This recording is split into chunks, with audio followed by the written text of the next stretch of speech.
80s horror especially had that special blend of gore, sex, camp, and death. The gore is gooey, the sex is R-rated, body horror was blooming, and audiences were squirming. Stuart Gordon follows up his 1985 classic Reanimator and brings up a few familiar faces along for the ride. This is From Beyond.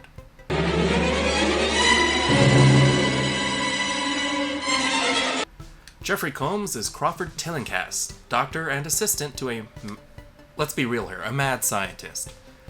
5 hours of programming to do that? His homemade Enterprise bridge is a bit sad. Didn't Captain Kirk talk this thing into destroying itself? 11, 11, 11. Ah, shit, this only goes to 9. This is the Resonator, a machine designed to allow people to see beyond normal reality. I have something like that, but it comes in gummy form. Pump up the treble. Purple fork at 1/4 power. Beyond reality are where weird flying snakes dwell. It's the ghost of Linda Lovelace back for revenge. Well, at least it has an off switch. He's so excited he tells his boss, the mad scientist himself, Dr. Pretorius, played by Ted Sorrell. Go away, Baywatch is on. Yeah, the resonator, it's working! He's gotta see for himself, but let's crank it. Purple fork's at 100%. I imagine it's a lot like sitting on the dryer, only it gives him knowledge, which we all know is power. And he is hooked. It's out of control, you've got to turn it off! No! Something's coming. I think he's about to. Oh, that kid and play are at it again. Last time I called, you said you'd send the squad car if there was another disturbance. I was so scared I fell out of my sex swing. Mrs. Kravitz chases her dog into the scary house. Sure, let yourself in. Move, bitch! Get out the way! Pretorius is dead. Well, he must be, his head is gone. I like to imagine that little dog ate it just because it's funnier. Crawford is suspected of killing Pretorius and is locked up. To see if he's too crazy to stand trial, they send in Dr. Catherine McMichaels. First, the gauntlet of insanity. Everyone's busy grooming, karaoke, Zoom calling. At least this one's wearing pants. What's the purpose of the experiments? To stimulate the pineal gland with resonant vibrations. Well, the pineal gland has been referred to as the third eye, but mainly helps in regulating sleep and producing melatonin. It's also deep inside the brain. Keep that in mind for later. The resonator is designed to stimulate the pineal gland to help the person see beyond the traditional senses. One of those creatures attacked Pretorius, and now we know what happened. Bit off his head like a gingerbread man. He might be crazy, but a CAT scan reveals there might be something to his story after all. Check out the unit on this guy! Oh, and his pineal gland is swollen. If it stays that way for 4 hours, call us! Catherine gets Crawford released into her custody so she can explore this story further and recreate the experiment. Just in case things get crazy, they're accompanied by Detective Bubba Brownlee. Is that really the name they gave him? Played by Ken Foree. I used to play pro football. I bet you get all kinds of chicks when you lead with that. Back to the scene of the crime. 666 Benevolent Street. Subtle. Will you hurry up and show me the bathroom? It was a long drive. See what I tell you? Wah, wah, wah. The power's out, apparently. And it's nighttime, I guess. It's awfully bright in there. I'll bet these cables lead to the resonator. You think? At least some of that power was for the VCR. They find out Pretorius was a kinky guy. It's always the quiet, headless ones. Tom Servo's been working out. Come on, let me smash! We can start in the morning, Crawford. I'm not sure what he's making here, but it looks freaking delicious. It looks like stew with biscuits? I don't know, it looks great. Yeah, after a big meal, I'm out too. He used to bring beautiful women here, but it always ended with screaming. Well, there's good screaming and bad screaming. And I would just lie there and listen to them. Fap, fap, fap, fap, fap, fap. The entire system has to be manually operated. Enough warnings. Let's fire this puppy up.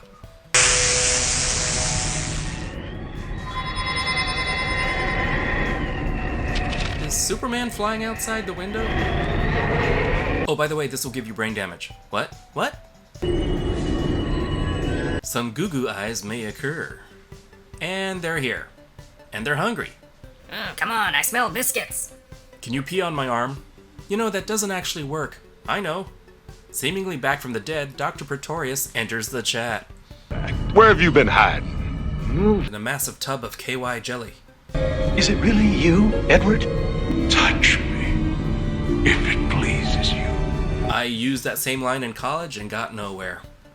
To say he's no longer human is a vast understatement. Aim for the gooey guy! With a flick of the switch, he's gone. So, breakfast? You can stop right here, leave, don't turn that thing on ever again, and live a normal life. They proved Crawford didn't kill Dr. Pretorius. It's a win. Do they go? We're not even halfway through the movie. What do you think? If there's a statistical correlation between schizophrenia and an enlarged pineal, why... Catherine is fascinated by this experience and doesn't appear interested in letting it go just yet. I mean, didn't we just almost all get eaten by an it? Greatest discovery since Van Leeuwenhoek first looked through a microscope and saw an amoeba. Yeah, but he wasn't down there with the amoebas. That is my favorite line in the whole movie, and an excellent point. Crawford knows what's up and refuses to turn the resonator on again. Catherine turns out to have a Dr. Ahab attitude to find a cure for schizophrenia, which her father suffered from. They turned him into a vegetable. Nobody falls for the pity card, so that seems to be that. Look, we all need some rest. Why don't we just get some sleep and then we'll think about it? Going to bed at noon is surprisingly less than restful. Ew, why do I have to sleep in the sex dungeon? Quit staring at her ankles, her eyes are up here. Don't worry, she'll just put it in a little. Turn it off. But it's already tough to give up. No. Their pineals, among other things, are engorged, making them horny. Hey, don't mind me, I'll just watch.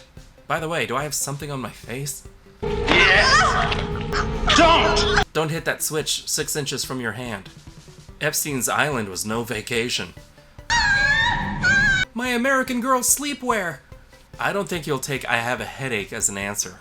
This must be what it was like for Stormy Daniels. Crawford goes to turn off the breakers, but spice flows down here too. Touching electrical breakers in waist-deep water, what could go wrong? Should have gone for this in the first place. Take that, demonic water heater. After these messages, we'll be right back. Crawford is left hairless with his body a roadmap of pain. Catherine is coming to her senses. Sort of. Clear now that only one person should run the experiment. She actually seems to have a lot more in common with Dr. Pretorius than we all thought. Time to raid the dead guy's closet. Bubba's ready to go, but Catherine's ready to come. Well, she didn't get dressed for nothing. Let's see if you lost all your hair. Ooh, smooth. Are you winning, son? Ooh, awkward. Bubba, it's not what you think. Okay, it is what you think. Look at yourself! Is that who you are? Was that mirror always up there? I need a Snickers. Resonator's gotta resonate, which is obviously shocking. Ah shit, the murder hornets are finally here. A flashlight attracts them and Bubba saves the others. Oh no, I can't dodge this narrow stationary flashlight beam. Bye, Bubba. I left pro football for this. You know what this reminds me of? Gruesome, isn't it? But Pretorius is back looking even weirder. Humans are such easy prey. Let it out! Not that. By it, he means Crawford's pineal gland. You know that thing way in here? Someone's got pineal envy. Oh yeah! Apply this directly to the forehead. The third eye gives you predator vision.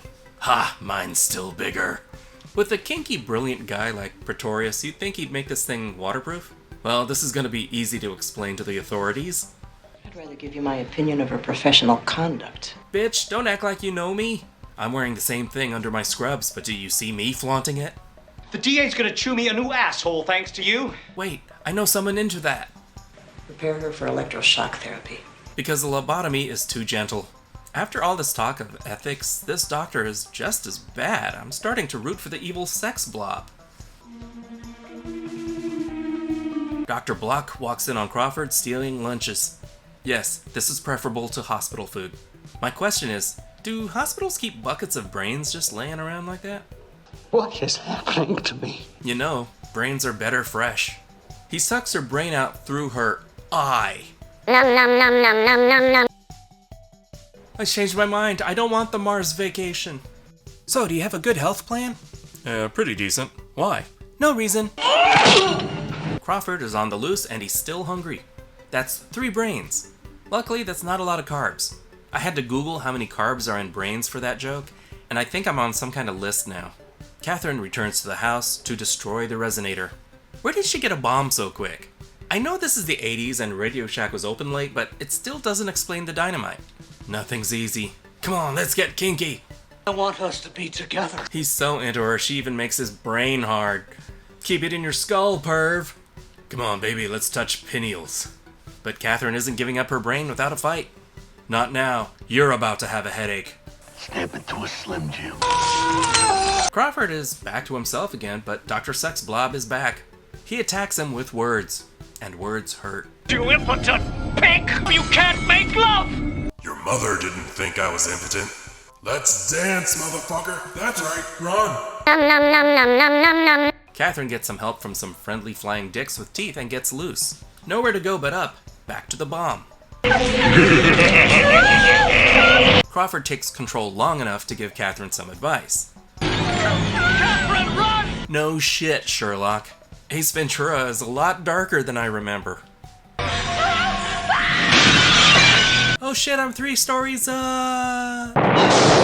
Catherine escapes, her legs are fucked, and she's bonkers. It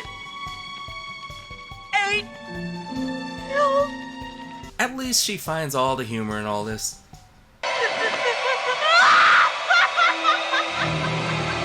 That was From Beyond. Poor Crawford. Working for a brilliant but deranged mad scientist, he starts out this little meek guy, hesitant, transformed into a brain-sucking monster. Despite all this, he's still a tragic victim. Catherine's motives may be noble, but her methods are more Captain Ahab. But her motives hardly excuse her irresponsible behavior. She starts this tragic chain of events that destroys lives, sanity, and a fairly nice house. I'd kill for a basement that big. Look at the size of the attic. And of course, the playroom. By the end, she parallels both Pretorius and Crawford. And somewhere in there, she's also a bomb-making expert. It's a pity her character often rolls back to a screaming damsel, but she still gets a few shots in. Or should I say bites. Her nemesis, Dr. Block, is just as amoral. People who live in glass hospitals, it would have been fine if she was a normal doctor doing her job, and her demise would have been more effective than turning her into an outright villain. If she continues to resist, sedate her. Ken Foree as Bubba is the voice of reason. He's the one character I truly feel bad for in the end. He's also got some of the best lines. Sex and horror go together like Bush and Gore. The meat in that sandwich is Dr. Edward Pretorius, a man in search of more. A libido that can't be contained in a physical body. Sure, he overcame the limitations of our world, but is he happy? I like to think he is. The 80s loved their gore, and the gorier, and the gooier, the slimier, the better. They had pretty good puppetry coupled with old school simple techniques to bring this sexy boy to life. The effects, the ideas behind them are just gag-inducing. Don't get me started on that pineal gland thing. Ugh. I was kinda hoping to see everyone in the end tooling around with these things, but I was denied. There is some weird lighting where it's supposed to be dark for the scene, but it's just way too bright. It's not a huge deal, but something I couldn't help but notice. The acting ranges from great to soap opera melodrama, but Jeffrey Combs is always a joy to watch. He's got an entire range here, from tormented geek to tormented monster. Crawford is a sympathetic character with a constant underlying darkness. The story is a creative take on Frankenstein, but I can't help but feel like this is half the story, as if we're watching the sequel. I would have liked to have seen more of what happened to Pretorius. His descent into erect madness, his failures with women. We got hints of that, but remember the heartbreak watching Seth Brundle slowly turn into the Fly? What if we got to watch Pretorius degrade? We only got to know him as a monster, and he's a fairly one-dimensional one by that point. Still, his delivery is so literally and figuratively slimy and unsettling. He's having a ball with this role, and it shows. From Beyond is 3.5 Bs. I have a weird affection for this movie. It's campy, kinky, bizarre, and a fun, nauseating ride. Your pineal will thank you. And before you ask, yes, I'm doing Reanimator in the future. Thank you so much for watching. Like, subscribe, comment the bell, you know, the usual YouTube stuff. This is theNewBee, and I'll see you later, kids. Toodles.